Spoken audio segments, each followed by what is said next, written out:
श्री गुरुवे नमः। अखंडमंडलाकारं व्याप्तं येन चराचरं तत्पदं दर्शितं येन तस्मै श्री गुरुवे नमः। ओम शांति शांति शांति।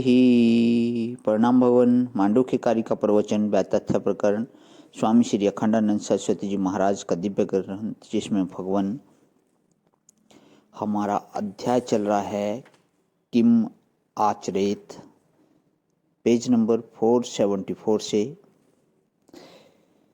बात आई थी कि उपासना और ज्ञान में भी बड़ा फर्क है। ये स्वामी जी समझा रहे थे, तो इसको आगे आगे लेते हुए, अच्छा जी, यदि अद्वैत ज्ञान हो जाए तो कैसे रहना? बोले कि यह रहने वाला जो सवाल है यह बड़ा टेढ़ा है।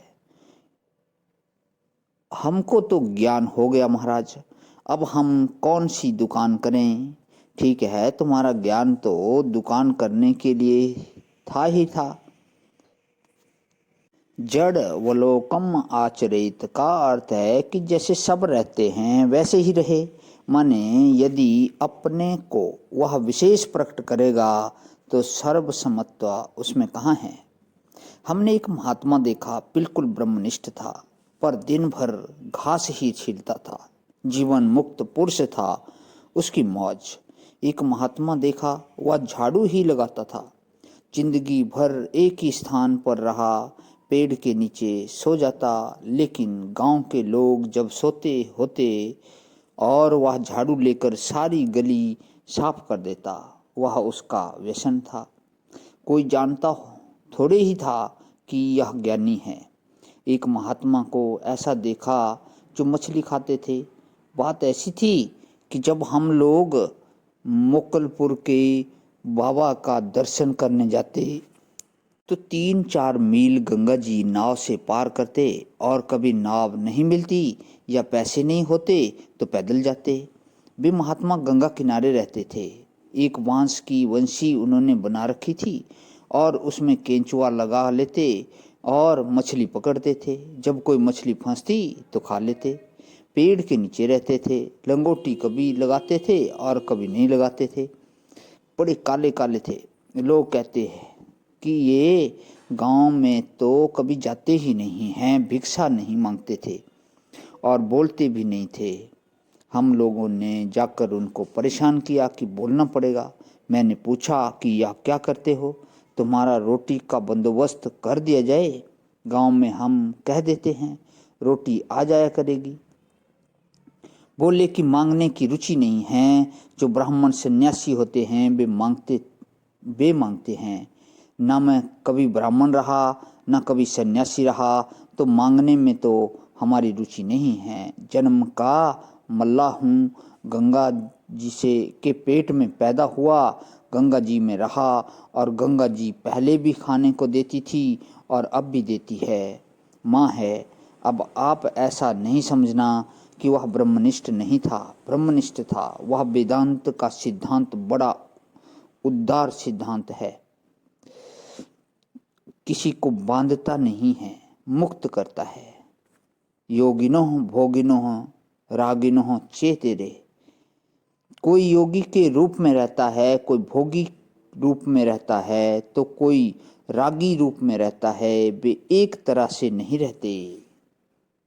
दृश्यन्ते ज्ञानिनाम नैक रूपाः स्थितिः, कवचित् शिष्टः कवचित् भ्रष्टः क्वचित् भूत पिशाचवत, नाना रूप धरो योगी विचार महितले।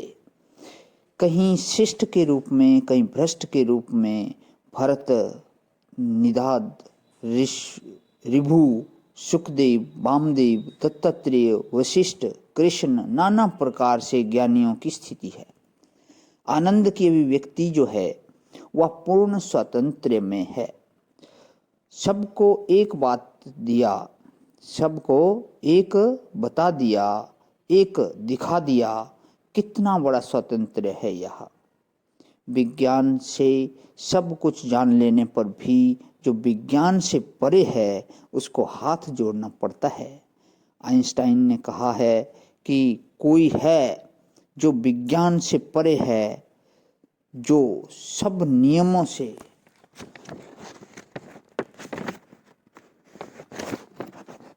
परे है, हम उसको नहीं जानते। और वेदांत कहता है कि परे को और लाओ, अपना आपा कैसा है, उरला भी नहीं और परला भी नहीं, परला उरला दोनों जिसमें भास रहे हैं वह है। संपूर्ण अनर्थ की शांति, राग द्वेष की अत्यंतिक निवृत्ति केवल अद्वैत ज्ञान से है। नहीं तो कुछ ना कुछ बड़ा और कुछ ना कुछ छोटा या संस्कार रह जाएगा, और बड़े छोटे का संस्कार, अच्छे बुरे का संस्कार, प्रिय अप्रिय का संस्कार रह जाएगा।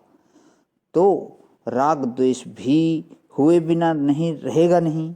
इसलिए अद्वैत ज्ञान से भेद का समूलोन्मूलन हो जाता है, और समूलोन्मूलन हो जाने से राग द्वेष नहीं होता। नहीं तो समाधि अच्छी है, विक्षेप बुरा है। इसलिए अपनी स्मृति का सदुपयोग यह है कि अद्वैत बोध के लिए ही उसका उपयोग करें। प्रणाम भगवान। आज ही विराम। ओम शांति शांति शांति।